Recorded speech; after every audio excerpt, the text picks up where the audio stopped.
Namo tassa bhagavato arahato samma sambuddhassa. Namo tassa bhagavato arahato samma sambuddhassa. Namo tassa bhagavato arahato samma sambuddhassa. Buddhang dhammang sanghang namasami.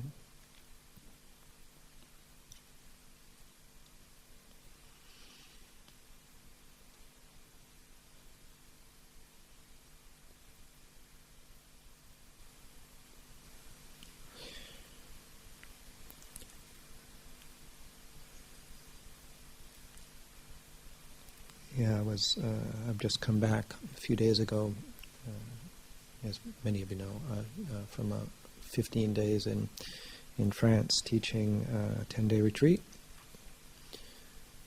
And then I had been invited, somebody that's on the retreat, I was invited to go to their house in France afterwards.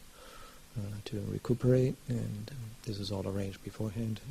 10-day retreats are not easy to lead. It's a long time.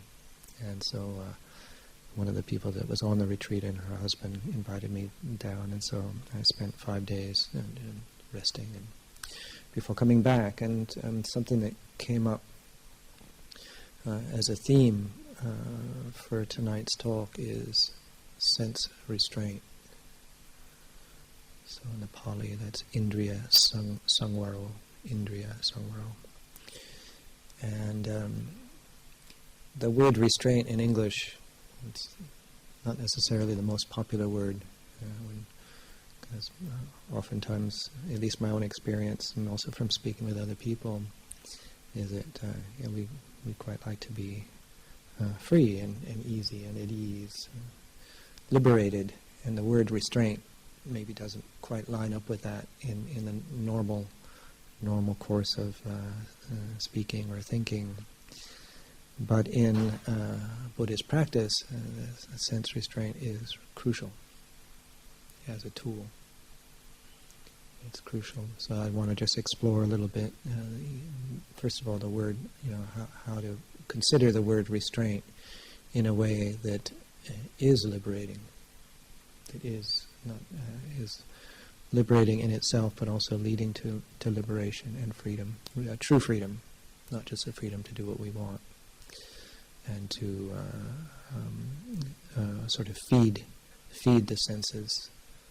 So just to start to lay the groundwork, when we're referring to sense restraint, it's referring to the 6 sense bases. So in Buddhism, we have not just 5 senses, but 6. So you have the eye, ear, nose, tongue, body, and intellect, the mind.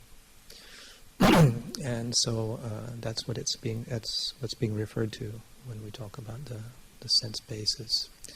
And each one is considered a base. There's the base of the eye, ear, nose, tongue, body, mind. One of the phrases that I think is quite helpful, or translation, sense doors, like the doors of perception to how we perceive things, so that we contact the world through these 6 senses. Everything we know has been learned through contact, or through the 6 senses, through contact with sights. So contact meaning that we actually, the eye meets an object, that's contact. The ear hears a sound, that's contact. Nose smells something, contact, so on and so forth. And as the Buddha pointed out, in somewhat more stark terms than he's often used, he said, where there is contact, there is feeling, or feeling tone. He didn't say, well, you might have a feeling or feeling tone arise at contact. He said, no, there is. And it will either be, and when the Buddha is referring to feeling tone, it's really just that tone. It's either pleasant, unpleasant, or neutral. somewhere in the middle, neither extreme. And then where there's contact, so they've got the feeling, and then where feeling is, then it's that, whether it's pleasant, painful, or where we drawn towards it, or we want to shrink away from it, or whether it's in the middle, especially in the drawing towards or shrinking away, and that's where there's a really great opportunity for the defilements to kick in. So the defilements being greed or hatred. Greed, hatred, and delusion. So greed for something, that self-centered desire, and hatred or anger, and then the third one, delusion or confusion about how things really function in terms of reality, not just the way we think things are. So it's the seeing through the transcendence of greed, hatred, and delusion where liberation lies. So letting go of those things is transcendent peace.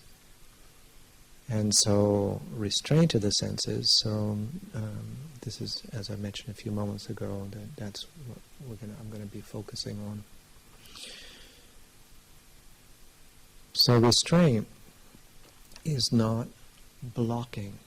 It's not meant to be a suppression or repression of anything. It's things that enter our consciousness, but it's with mindfulness, with awareness, that's the escape hatch. So it's not trying just, okay, I'm just not going to look, I'm not going to listen, I'm not going to put myself into a situation where my senses I might see, hear, smell, taste, touch, think something that's going to cause greed, hatred, or delusion. No, because that's not liberation.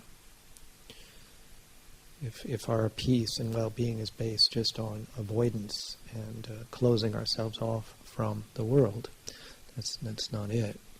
That's not freedom from the world. So the reason is, as I mentioned, I was down in France, and I'd never been to rural France, and I hadn't really explored Nice before. I'd more passed through there as a layman, and there was a sort of designed to grab your attention. It's a very, I found it very. Also just the color. You got the color, the light of the south of France, and. I found a very beautiful city, and seems seemingly very well run, so that it's pleasant. Things were really set up to be pleasant. The sights, the sounds, the smells, and of course French food is quite famous, and so on and so forth. And so all right. Can I just enjoy what's allowable for me to enjoy? Because as a Buddhist monastic, we have a lot of rules around how we engage with the world and how we engage with the senses. But they're not that restrictive. It's not like I can't look at a beautiful scenery or a beautiful mountain or the beautiful fields of lavender growing in the hills of Provence. No. And so it's not that we can't consume delicious food or hear something which is pleasing. So it's allowing. It's one allows the sense doors to function. But that here again, as I was pointing to a few minutes ago, it's that mindfulness, awareness is wisely attending to what enters our field of consciousness. How do we deal with that? And so I found a lovely quote this afternoon on the internet, Lumpur Cha. Make sure I don't misquote Lumpur Cha. If you are restrained at the senses, the defilements have nowhere to grow. There's no way for them to grow. with that restraint. And here again, restraint meaning mindful awareness, wisely attending to it. So it's not feeding. So there's this word that I like to reflect on in the Pali language, upadana, which often is referred to as clinging, but it's also the same word that would be sometimes often used as fuel. The fueling. We're not fueling some sort of sense impression that maybe has the potential to lead to defilement, to lead to some sort of unwholesome, self-centered greed, to lead to maybe can cause irritation, anger or hatred, or that can feed confusions that we already have. So we feel, something lands and we feel, but we know that feeling. And that's why, all these exercises, mindfulness exercises, understanding the basic teachings enough to be able to parse out, things like these simple terms, to be able to reflect on the human experience. Because otherwise, if it's just a little bit too unformed or unfocused, things can slip under the radar quite easily. And so this is where vipassana, so insight meditation, not just using calming or samadhi concentration exercises, but really applying that calm, using the steady, collected mind to see what's going on, because that's where the suffering is. Because if we misinterpret, misapprehend, misuse, or let things develop that are best not developed.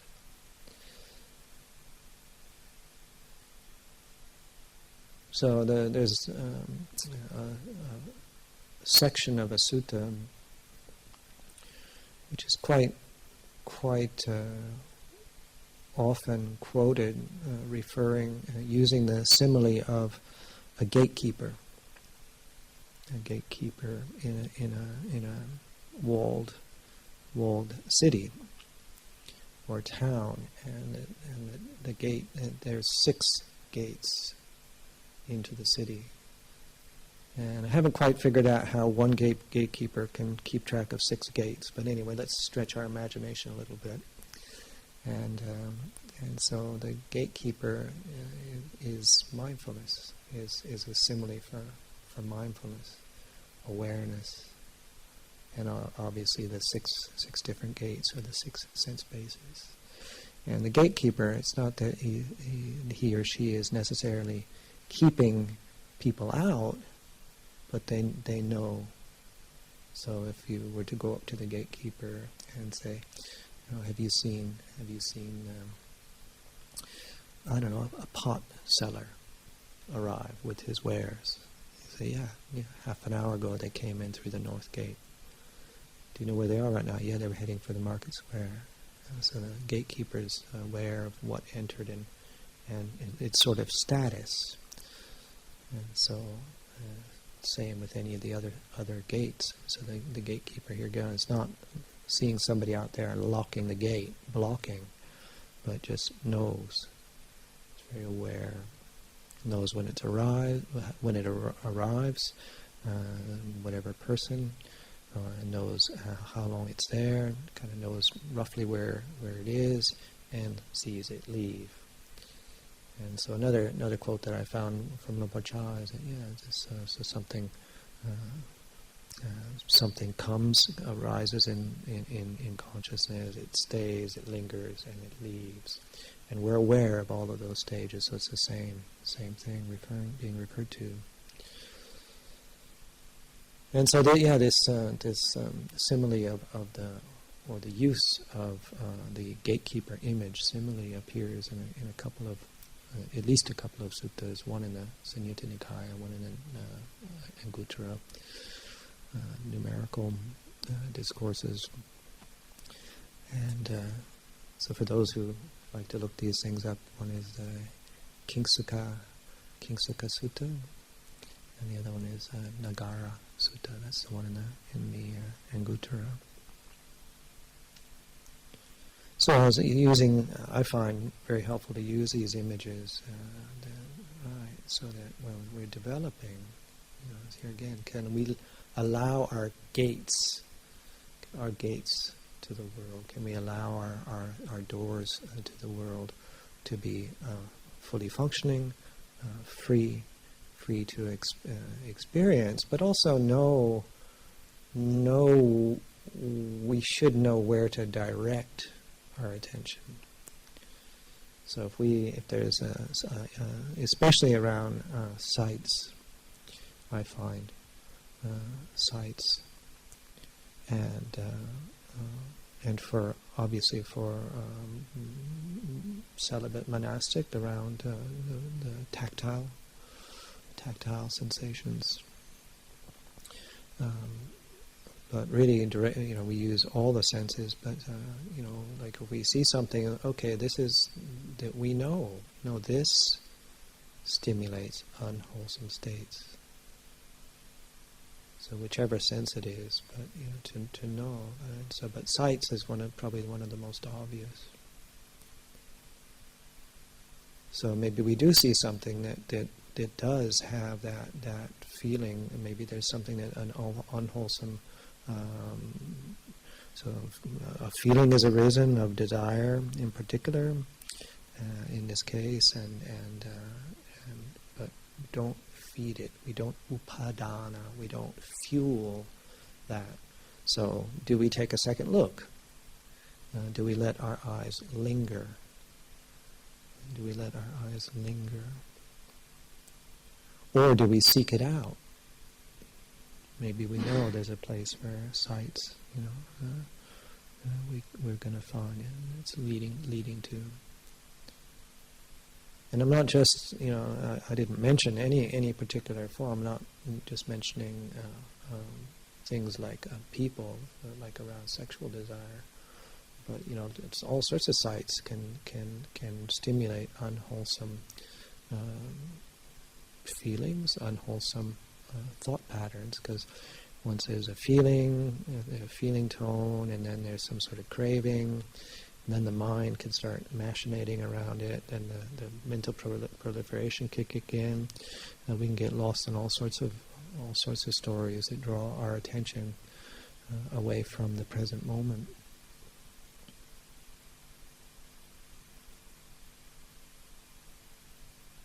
Yeah, and all sorts of things, caught my attention down in Nice, because as I was saying, I found it an extraordinarily pleasant environment, and also where the retreat was. But more so like in the city, because I'm not used to being in cities. I spend most of my time, obviously, out here in the countryside. But it was really good Dhamma practice, really, really good opportunity to just practice with this very, very thing, Indriya Samvara. Can one enjoy, or see things, see, hear, smell, taste, touch, think things that are unpleasant, and not be spun out. To not let irritation or aversion land and take root. To not let it grow, as Ajahn Chah in that short quote I read. To not let that grow and then set into some sort of longer term or feed habitual patterns of relating to things. Because if we can break these patterns, because we're conditioned, and again, sense pleasure in and of itself is wholesome sense pleasure. There's nothing wrong with that. And of course, in lay life, we have a broader range of things that we can enjoy that are absolutely wholesome. It's a narrower band, I would say, in the monastic form, obviously. So, but are we a slave to the senses? There's another image that I find quite, even though that's a very strong word, slave. But are we a slave to feeding the senses, of gratifying, satisfying, getting our contentment through sense pleasure? Or can we experience sense pleasure that is wholesome, that's appropriate to our lifestyle? And can we do that but not be driven or sustained by that? Can we just have those peak moments, or even little peaks, big peaks? Can we have that? And yeah, sweet, nice things, it's good stuff. Or can we experience the unwanted things that we find even sometimes repellent? Can we experience those things and not be here again, spun out? Use that word. I think I used that phrase already. Can we just feel these things and not feel like we just have to get away from it before we can be whole again? Can we be whole and steady and balanced, grounded with all of it? So then that becomes an unshakable state. The ultimate, so that's referring to nibbana, unshakable peace, unconditional peace. But I would suggest that the world teaches us conditional well-being. That this bombardment of information, it's a bit like, well, maybe propaganda is a bit too strong a word, but it's that propaganda that this will make us happy. Get this, do this, hear this, eat this, smell this, whatever. And that's the propaganda we hear. This is how propaganda works. I was reading an article recently that was touching on that repetitive, just that repetition of something, and then we just take it on. Becomes our belief system. And so Dhamma practice is going against the stream. There's that image that the Buddha himself used, to go against the stream of the world, and to challenge these things. And then we can function with the world. So even monasteries are part of the world. And we're not just completely separate, obviously. We're on the edge of this lovely village. We're 3.5 miles from Midhurst, 8 miles from Petersfield. People can come here any day of the year. We travel, we go out. We're not trying to be separate, but like we were chanting this morning, one of the reflective chants that we do frequently is the 10 subjects for frequent recollection. And the very first one is, I am no longer living according to worldly aims and values. So it's not saying that it's not a judgment call necessarily on worldly aims, but it's saying we, as in particular, these are reflections particularly made for people who have gone forth into the monastic life. But I'm no longer living according to. So we can still be part of the world, we can still function, we can still interface and be an aspect of the world, but when the values are different. Some of the values. We don't want all the values to be different, because there's some really wholesome values in the world. Sometimes it's hard, it's easy to lose sight of that. You pick up the newspaper, or see things, some of the things going on, but there are amazingly wholesome, wonderful things going on in the world. And so that's our reference point. That's how we direct our senses and use this very life.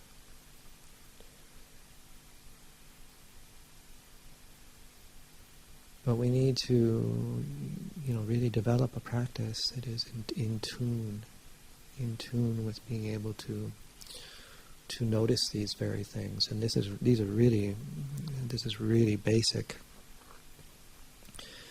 basic practice, working with the six senses. Leads to insight, leads to helping us see also the three characteristics of impermanence, the transient nature of all things.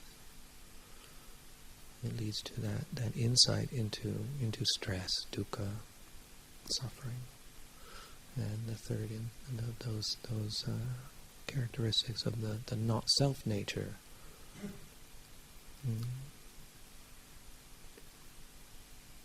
The fact that we aren't this solid entity or soul or unchanging entity.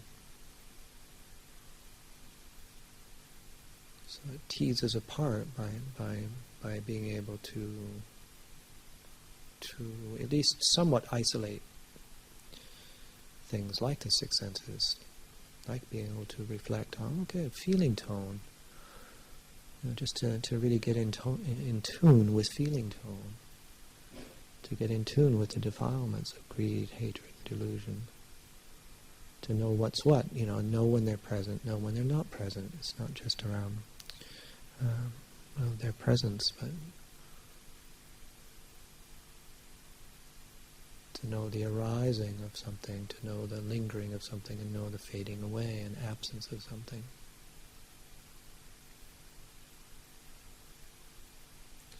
So just to sum up, just to encourage all of us to contemplate this and to practice sense restraint.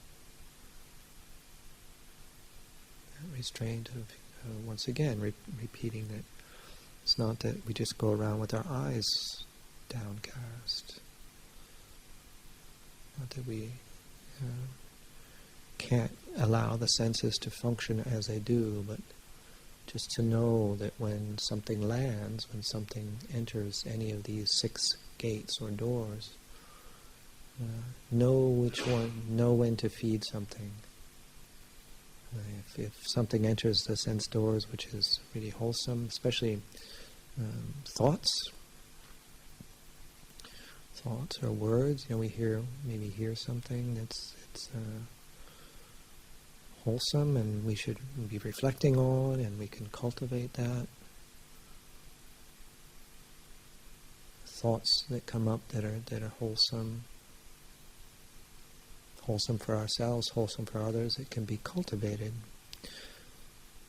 So one thing I forgot to mention is that, like we chanted the reflections on the Noble Eightfold Path, and this is really fits this reflection or reflecting on and utilizing this tuning in to the six sense doors. It's really around the last three of the Eightfold Path, and that's right effort, right mindfulness, and right samadhi, concentration, right collectedness. And so I brought the book here. I'm not going to read it out again, but I encourage all of us to well, first of all, the Noble Eightfold Path is the path, and so and it's needs unpacking. It's far more deep than just these words. Needs to be reflected upon and considered.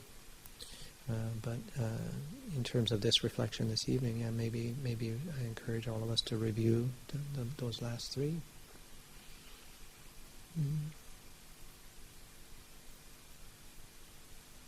Because it's the right effort around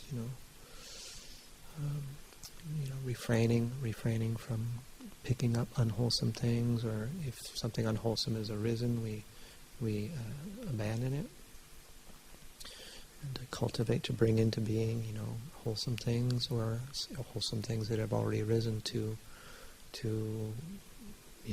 feed it, cultivate it, increase it. And all of this needs that mindfulness, that steadiness of mind, and I'm not talking or referring to the steadiness of mind in a formal meditation, but the steadiness of mind that gets cultivated through practices like formal meditation, so that we're, when we develop that steadiness, then that steadiness is with us 24/7, so that at any time we're open and aware. And then that's where that freedom comes, that freedom to be human, to fully function, not have to close ourselves away, lock ourselves away. But, here again, just to repeat, know or measure things that stimulate unwholesome responses. There is a case to, don't listen to that. Don't look at that. Don't do this. And we know ourselves. We know. So I'll close this reflection here.